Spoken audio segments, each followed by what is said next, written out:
तो क्या अब ये समय आ गया है एसटी के लिए भी वैसा ही कानून बन जाए कि देखिए, अगर आप धर्म परिवर्तन करेगा एसटी तो वो एसटी कैटेगरी से बाहर हो देखिए वो जाएगा? मुझसे कई बार ये सवाल किया गया कि भाई आप एसटी का लाभ लीजिएगा या क्रिश्चियन का।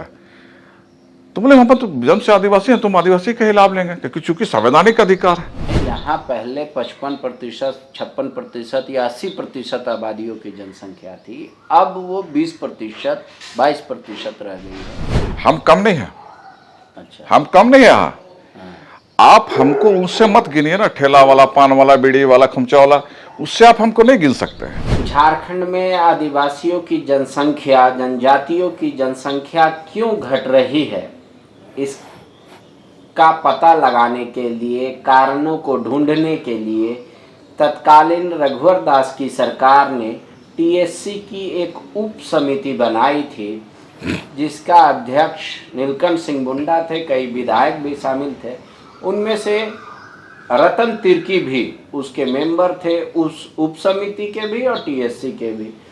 तो उप समिति ने क्या कुछ फाइंडिंग निकाला, क्या उप समिति ने रिपोर्ट सौंपा, क्या ये लोग घूमे भी या एक्चुअल कारण पता कर पाए? क्योंकि अभी ये मुद्दा एक बार फिर से उठ गया है कि सरना धर्म कोड किसके लिए। आप तमाम लोग जब कमेंट लिखने आएंगे उससे पहले हम पहले ही जानकारी दे देते हैं आपको। रतन तिर्की जन्म से आदिवासी हैं, धर्म इन्होंने क्रिश्चियनिटी अपनाया है और क्रिश्चियन धर्म का पालन करते हैं, पर इसकी वजह से इनकी बात को अनसुना करना ये कोई तर्क नहीं है। इनकी बातों को अच्छे से ध्यान से सुनिएगा। रतनदा, अभी चूँकि पूरे झारखंड में ऐसा माहौल चल रहा है कि लोग पहले सरना आदिवासी, हिंदू आदिवासी, तो इस टाइप का लोग कर रहे हैं, इसीलिए मैंने पहले ही दर्शकों को बताया। सबसे बड़ी बात है, बाबूलाल मरांडी ने भी कहा कि भाई सरना धर्म कोड तो जरूरी है, मान लीजिए वो दिल से कहा कि हम चाहते हैं, लेकिन बोल रहे सरना है ही कहाँ झारखंड में। अब अधिक से अधिक लोग या तो कन्वर्टेड हो गए या जनसंख्या बढ़ नहीं रही है उस अनुपात में जैसा दूसरे धर्म के लोगों का जनसंख्या बढ़ रहा है। क्योंकि आप उस उप समिति के सदस्य थे जिसने ये फाइंडिंग, जिनको जिम्मा मिला था कि भाई पता कीजिए आदिवासियों की जनसंख्या क्यों झारखंड में घट रही। आप लोग इस पे कोई होमवर्क किए थे? आप लोग को समय मिला था या नहीं कर पाए थे? बहुत बहुत धन्यवाद फॉलोअप का। तो जो कि बराबर आप ऐसे जन मुद्दे, झारखंड से जमीनी सवाल को आप लोगों ने बखूबी उठाया है और तह तक जाने की कोशिश भी आप लोगों ने, कई जगह आप लोगों ने तथ्य को भी परखा और जाना और समाज के सामने, झारखंड के झारखंडियों के सामने, पूरे देश के सामने रखा। अच्छा सवाल है फॉलोअप का। आपने ये पूछा कि झारखंड में आदिवासियों की जनसंख्या कैसे घट रही है, घट गई है।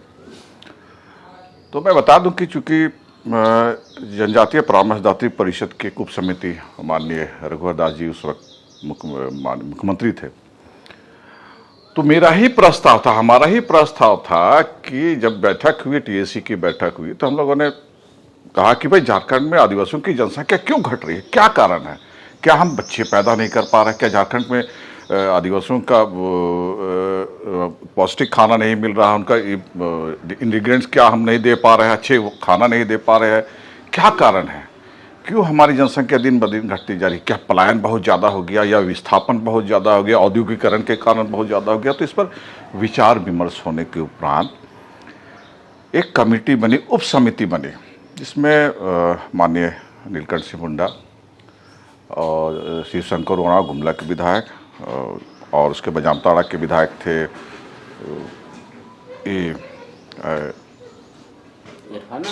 हाँ वो थे, और गंगोत्री कुजूर थी और मेनका सरदार थी और एक मेंबर थे। हम लोगों ने तय किया कि हम लोगों पूरा झारखंड का दौरा करेंगे, क्योंकि वही एक मन था कि हर जिले में जाके कम से कम ये जानना कि क्यों घट रहा है। तो हम लोग गए, सबसे पहले जो हम लोग गए लोहरदगा में, लोहरदगा गए, सिमडेगा गए, गुमला गए, सरायकेला खरसावां गए, पाकुड़ गए, जमशेदपुर गए।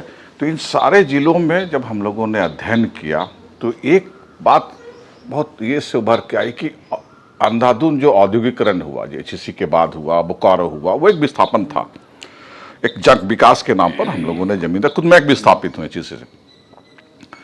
तो ये जो सवाल जो है एक विस्थापन का सवाल, वो तो था कि हमारे 33 लाख जो आदिवासी यहाँ की जनसंख्या वो चली गए, पलायन कर गई, खेती में चले गए, बाहर काम करने के लिए चले गए, तो एक बड़ा जंक जो था वो घटा। और यहीं से जो विस्थापित हुए जाके चतरा में बस गए, पलामू में बस गए, उनको बसाया गया, वहाँ ज़मीन नहीं मिला। एक बहुत बड़ी एक आबादी जो है चतरा पलामू में जो एचईसी से विस्थापित वहाँ गए हैं। तो ये सब सारा चीज नोट हुआ। तो पहले ही मीटिंग में हम लोगों ने पाया, बड़ी बड़ी मजेदार बात हम लोगों को ये लगा कि पहले हम लोग बैठते थे सारे पदाधिकारियों के साथ, उसके बाद जब बात होती थी तो गांव के जो समाज के लोगों के साथ हम लोग बैठते थे। हमें लोग कहा कि नहीं बैठना चाहिए। तो जो बातें छान की आई तो उस समय भी एक आवाज उठी थी कि जनगणना में सरना को जोड़ा जाए, और वही आवाज फिर आई। और पूरे लोहरदगा के जो आदिवासी समाज के जो लोग थे उन लोगों ने कहा कि सरना धर्म कोड का, सरना धर्म या आदि धर्म कोड जो है जनगणना में हमको रखा जाए, धर्म का कॉलम रखा जाए। देखिए 2016 की बात बता रहा हूँ, ठीक है। और वो एक ये चला तो हम लोग बोले कि भाई ऐसा है तो नोट किया जाए। और माननीय विधायक सारे लोगों ने सुना उसको, और वो हुआ। तो ये हम लोग सोचे कि चलो भाई यहाँ पर अभी पहली बार है, हो सकता है कि यहाँ पर ये जो आदिवासी, क्योंकि सरना धर्म की मांग में ये बता दूं कि गुमला, सिमडेगा, लोहरदगा इस वक्त उस वक्त पीक में था, तो इधर ज़्यादा ही मांग था। तो फिर हम लोग वहाँ गुमला गए, सिमडेगा गए, तो सिमडेगा में भी कमोबेश वही बात आई। फिर हम लोग सरायकेला, तो पूरे जितने जिलों में हम लोगों ने किया, सब जगह नहीं, इवन संताल परगना में भी, साहेबगंज में भी, पाकुड़ में भी ये बात सामने आई। तो उनका कहना है कि हमको जनगणना में धर्म का कॉलम नहीं रहने के कारण हमको वहाँ पर ध्यान देने की बात है, हिंदू लिख दिया जा रहा है। वहाँ तो अदर्स का भी कॉलम है दादा, नहीं था उस वक्त। अच्छा, नहीं था। तो हो सकता है कि वो लोग को ये नहीं जानकारी नहीं होगा, क्योंकि उस वक्त क्या था ना कि पेंसिल से भरा जाता था। एक बात आ रही है कि पेंसिल से ना लिखा जाए, उसको पेन से लिखा जाए। अच्छा, ये क्यों कह रहे हैं आप? हाँ, ये तो सब नोटेड है। नहीं, ये क्यों कह रहे हैं कि ये कि मिटा दिया जाता था। अच्छा, मैंने जो जाते थे तो उसको वहाँ मैंने कॉलम जहाँ जहाँ वो लोग ये सरना लिख देता था तो उसको मिटा दिया था। तो बड़ा जो ये सवाल सामने आया कि हमको सरना धर्म नहीं लिखने का, कि हमारा जाति जो है अच्छा वो कम हो जा रहा है। ठीक ये है, बड़ा सवाल वहाँ पर आया। ठीक है। एक फाइंडिंग ये आया कि भाई लोगों को पता ही सरना धर्म कोड नहीं था, इसलिए कई लोग हिंदू में टिक मार देते थे। हिंदू लिख रहा है, ईसाई लिख रहा है, सब लिख रहा है। ठीक है। तो वो एक कारण समझ में आया। दूसरा कारण था जो हम लोग ने सिलसिलेवार अध्ययन किया कि उसमें कि एक तो औद्योगिकरण मैंने कहा, ठीक है। एक बड़ी घटना हम लोग को मालूम हुई दुमका में जब बैठक हो रही थी, तो दुमका से 12-15 किलोमीटर कोई एक जगह है, मैं नोट किया, मैं उस गांव का नाम भूल जाऊँ, वहां पर जन्म दर जो है एकदम 0, माने पूरा का पूरा गांव, माने वहां बच्चा जन्मने में नहीं है। तो अत्यधिक अल्कोहलिज्म, ठीक है। अच्छा। अल्कोहलिज्म का जो ये हो, शराब, अत्यधिक शराब का, देसी शराब हो तो निश्चित जहरीला होगा, या फिर उसमें तो कोई फिल्टराइजेशन नहीं होता है, ये होता है, लेकिन फिर भी जहरीले शराब के कारण होते बच्चे पैदा करने में उनका ये। तो मतलब प्रजनन का शक्ति एक गांव में, उस गांव दुमका का, आप जहां 12-13 किलोमीटर उस गांव का नाम मुझे याद अच्छा। जो वहां पर नहीं आ रहा, लेकिन वो है एक बहुत बड़ा। तो हम लोगों ने जब साहेबगंज में ये बात किया, तो साहेबगंज में ऐसा, साहेबगंज का जन्म दर वो अच्छा था, लेकिन वहां उन लोगों ने कहा कि हम लोग को धर्म का कोड, धर्म का कॉलम हम लोग को दिया जाए। तो पूरे राज्य में उस वक्त, और बहुत आश्चर्य की बात यह है कि टीएससी की उप समिति ने इसको स्वीकार किया, और पूरी रिपोर्ट हम लोगों ने तैयार करके सरकार को दे दिया। अच्छा, आदिवासी में मान लीजिए कि जैसे मैं हिंदू हूँ, जाति से ब्राह्मण हूँ, मेरे हम 4 भाई बहन हैं। उससे पहले मेरे दादाजी इकलौता थे, पर मेरे चचेरे दादा 5 भाई थे।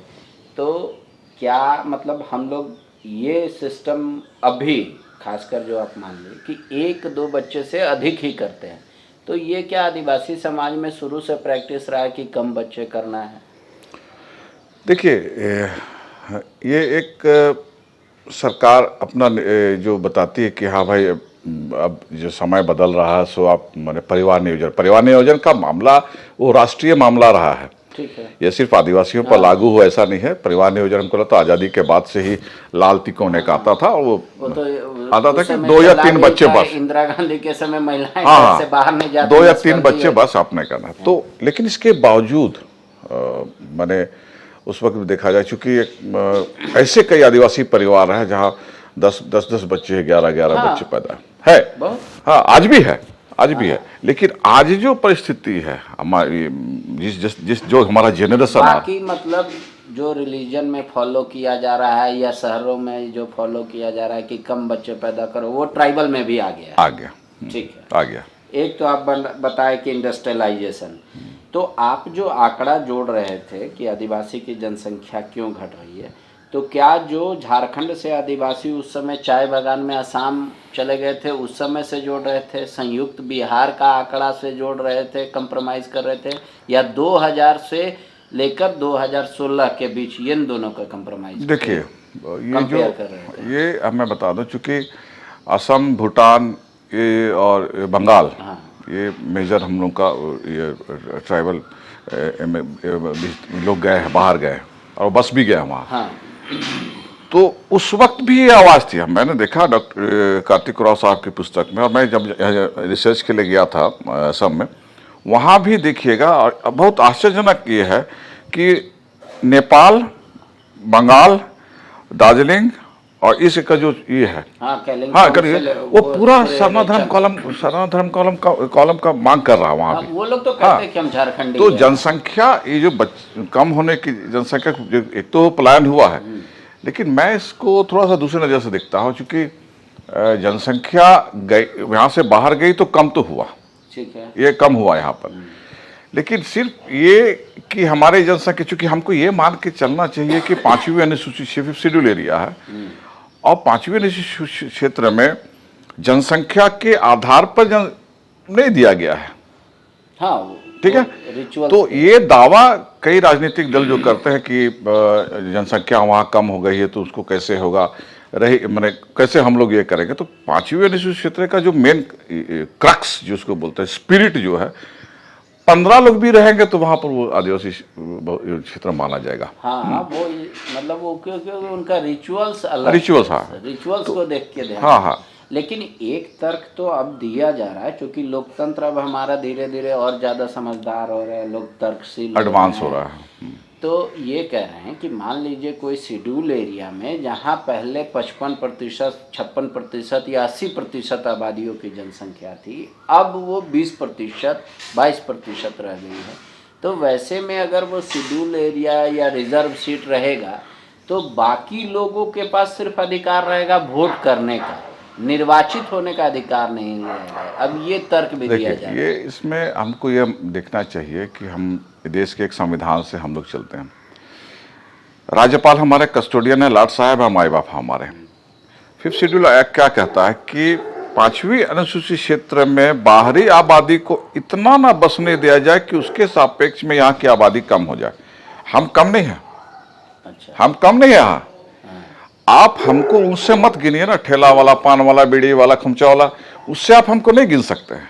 हमारा जो एरिया है, जो हमारा ज्योग्राफिकल एरिया, उससे आप हमको आप सिमडेगा में देखिए, आप हमको मोटिया मजदूर से नहीं गिनिएगा ना। तो it was the duty of the governor कि इसको रोकना। 244(1) जो हमारा 244 के कहता है कि बाहरी आबादी को, इन्फ्लक्स को नहीं बसने। आपने बसने दिया, क्यों नहीं रोका? आपको रोकना था। ये बहुत बड़ा सवाल है। हमारी आबादी कम नहीं हुई है, हमारे ऊपर आबादी आई है, यहाँ बसी है। हमारे जमीन पर अभी जमीन की लूट है। कौन लूट रहा है? कौन ले रहा है? SAR कोर्ट में कैसे ये हो रहा है? DC का 49-46 का परमिशन कैसे हो रहा है? तो इसीलिए उसके बाद जो पेशा कानून 1996 में आया कि हाँ, धीरे धीरे उसका ये में आया कि नहीं, इसको महसूस किया गया कि इसके ऊपर अगर हम उसको ये कानून और नहीं बनाएंगे, 5th शेड्यूल पर ही टिके रहेंगे, तब पेशा कानून का उदय हुआ। ठीक है, अभी हम ये जानना चाह रहे हैं कि कारण क्या घट रहा है। आप कह रहे हैं कि नहीं, हमारा भी प्रजनन ठीक ठाक हो रहा है। ठीक है। आप तुलनात्मक अगर करेंगे, चूंकि बाहरी आबादी इतनी आ रही है कि उस गांव में या उस शहर में आप हमको कम देख रहे हैं, और हमारी आबादी में ये नहीं है कि हम ठेला खुमचा या सड़क के किनारे लगाए, जो इससे मतलब सामान्य तौर पे एक समान दृष्टि बनती है कि यहाँ भाई कौन लोग है। आपने एक जिक्र किया कि भाई दुमका के गांव में अधिक शराब पीने का जो लत है उसके चलते वहाँ प्रजनन लगभग बहुत कम हो गया। तो क्या ये अदर जिलों में भी पाया गया कि मतलब ये जो प्रैक्टिस है नशा करने का, उससे आदिवासियों की जनसंख्या घटी है या सिर्फ उस एक गांव का? कुछ जगहों में देखिए, ऐसा नहीं है कि आदिवासी पी के पड़ा रहता है, ऐसा भी नहीं है। कैसे गांव है, ये जो लत जो है वो एक नशा वो हर समाज में होता है, चाहे वो आदिवासी हो या फिर सब समाज में। अब तो अधिकतर लोग आप देखिएगा, मैं शराब से आने वाले रेवेन्यू और संख्या बोतलों की बिकने वाली साल दर साल आबादी से अधिक बढ़ रही है। ये सरकारी आंकड़ा है, इसका मतलब सभी लोग अल्कोहल पी रहे हैं। हाँ भाई, रेवेन्यू आ रहा ना। हाँ, तो उनका क्यों नहीं प्रजनन घट रहा है? नहीं, कहाँ प्रजनन उनका घट रहा है? मैं किसी को नहीं कह रहा हूँ कि प्रजनन घट रहा है। हाँ, रेशियो कम है। जहाँ अब हमारे 2 बच्चे हैं, हमारे 4 बच्चे हैं, हमारे 6 बच्चे हैं, तो परिवार दर परिवार देखिएगा तो एवरेज जो आदिवासी परिवार है, चाहे क्रिश्चियन हो या नॉन क्रिश्चियन हो, वो 3 या 4 बच्चे है ही है। अच्छा, है 3-4 बच्चे है ही हैं। अब ये एक्सेप्शनल है कि उस गांव को हम लोगों ने देखा कि वहां पर, लेकिन वहां अधिक नशापान हम लोगों ने पाया कि भाई तो ये सब पूरे झारखंड में ऐसा है नहीं। कई ऐसे गांव हैं जहां पर जो प्रजनन का रेशियो हमने प्राय जो हॉस्पिटल्स हैं, सदर अस्पताल से, पीएससी से, उसे हमने आंकड़ा मांगा। हमने कहा कि भाई, बोला नहीं रेशियो नहीं, बच्चे हो रहे हैं। हाँ, उनका न्यूट्रिशन जो वैल्यू, जो बच्चे का कुपोषण के, वो एक बड़ा मैटर है। ठीक है, वो स्वस्थ बच्चा नहीं हो रहा है वो अलग बात है, लेकिन बच्चे हो रहे हैं। ठीक है। अब जो वर्तमान में यहाँ विपक्ष में पार्टी है, वो उनका ये मानना है या दावा है, कह सकते हैं, कि धर्म परिवर्तन एक कारण है जिसके चलते आदिवासियों की जनसंख्या घट रही है।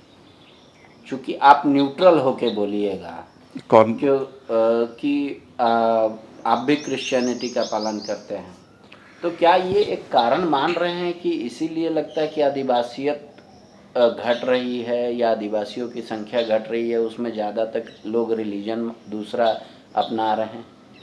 मैं ऐसे नहीं मानता हूँ, क्योंकि मैं समझ सकता हूँ कि राजनीतिक लोग हैं, राजनीतिक भाषा का प्रयोग करते हैं, सत्ता का जो ये किया है वो चलता है। माननीय रघुवर दास आदरणीय है, हमारे बाबूलाल जी भी आदरणीय है, या राज्य के पॉलिटिशियंस हैं, और उनके कार्यकाल में ही धर्मांतरण बिल आया। हाँ, ठीक है, हम लोगों ने उस वक्त भी चलो भाई पास हो गया, ज़्यादा विरोध भी देखिएगा बहुत नहीं हुआ कि इक्के दुक्के लोग विरोध किए। हमने सवाल खड़ा किया था कि राज्य में 682 समथिंग कुछ थाने हैं, उसमें उग्रवाद प्रभावित क्षेत्र 200 समथिंग है, 282-83 जो है, बाकी टोटल राज्य में 682-83 थाने हैं। उन थानों से जब हम लोगों ने रिकॉर्ड मांगा कि एक भी धर्म परिवर्तन का मामला ये आपके थाने में दर्ज है तो आप हमको दीजिए, हमने मुख्यालय से लिया, कोई मामला दर्ज नहीं है, जबरन नहीं है। दूसरा क्लॉज ये कहता है कि जिसको भी रतन त्रिकी, अगर मान लीजिए गैर सरना आदिवासी है, अगर वो धर्म परिवर्तन करना चाहता है तो उसके लिए डीसी को आपको डीसी से परमिशन लेना होगा। ये तो ठीक है, वही उसी बोल रहे हैं, उसी समय था। हमने उपायुक्त कार्यालय से भी सबसे मांगा, बोले एक भी आवेदन आया? बोले नहीं आया भी है, इक्का दुक्का आया है, लेकिन उसकी प्रक्रिया इतनी जटिल है कि वो नहीं होगा। अब कई ऐसे केसेस है, मैं आपको बता दूं कि चर्च में एक आदिवासी क्रिश्चियन लड़के ने सरना लड़की से शादी किया, चर्च ने शादी दे दिया, लेकिन जो रिचुअल्स है वो उसको एक्सेप्ट नहीं करेगा कि जब तक आपको डीसी से परमिशन नहीं आएगा। इसलिए चर्च के अंदर भी ऐसा नहीं है कि कोई आया उसको बैप्टिज्म दे दिया फिर उसको क्रिश्चियन बना दिया, नहीं, इट्स वेरी स्ट्रांग। मैं एक क्रिश्चियन मानता हूँ, चर्च कभी भी धर्म जबरदस्ती किसी को नहीं करता है, स्वेच्छा, आप तो कानून बन गया। इसलिए जबरन धर्मांतर, आप आस्था आइए, आप चर्च में घुसिए, कोई आपत्ति नहीं है, लेकिन आप वो जो रिचुअल्स है वो नहीं ले सकते हैं, वो हो सकते। तो इसलिए धर्म परिवर्तन का जो मामला है, ये हमने कहा भी कि अंग्रेज तो 200 साल चले, 200 साल हो गया, आज तक देश में 2.3% ही क्रिश्चियन है। इतना डर और भय क्यों भाई? 2.3% पूरा देश है, झारखंड में 4% है, मैं ठीक है, लेकिन देश देखिए का तो आंकड़ा ये वही है। एक माननीय रघुवरदास जी से मैं आग्रह, मैं जानता हूँ कि उनको बहुत नज़दीक से जानता हूँ, बाबूलाल जी को भी मैं जानता हूँ, और इनका पहले ऐसा ये था, ये अभी विगत दिनों ये भारतीय जनता पार्टी का जो एक एजेंडा आया कि धर्म के आधार पर ही पूरे देश में राजनीति हो रही है, चलेगा, चलने दीजिए, लेकिन धर्म पर जबरन धर्म परिवर्तन उसके चलते या धर्म परिवर्तन के चलते आदिवासियों की जनसंख्या घट गई, भैया मैं नहीं मानता हूँ। आदिवासी पहले आदिवासी होता है। मैं आदिवासी माँ, आदिवासी बाप के वीर और माँ के पवित्र कोख से पैदा हुआ। पहले मैं आदिवासी हूँ, उसके बाद मेरा बैप्टिज्म होता है ना। मैं आदिवासी पैदा होता हूँ ना, मेरे खून में आदिवासियत है, मेरी जमीन में आदिवासियत है, मेरे खतियान में आदिवासियत है, मेरे जंगल में आदिवासियत है, मेरे जमीन में आदिवासियत है, ऊपर नीचे आदिवासी। तो सवाल ये है कि सिर्फ आदिवासी धर्म से नहीं जाना जाता है, जात से जाना जाता है। ठीक है, और मैं आपसे 3 सवाल लूँगा, एकदम छोटा छोटा, तीनों का आप जवाब दीजिए। एक, अगर सरना धर्म कोड लागू हुआ तो इन तीनों सवाल में आप चाहे तो किसी सवाल का जवाब नहीं भी दे सकते, वो आपके ऊपर।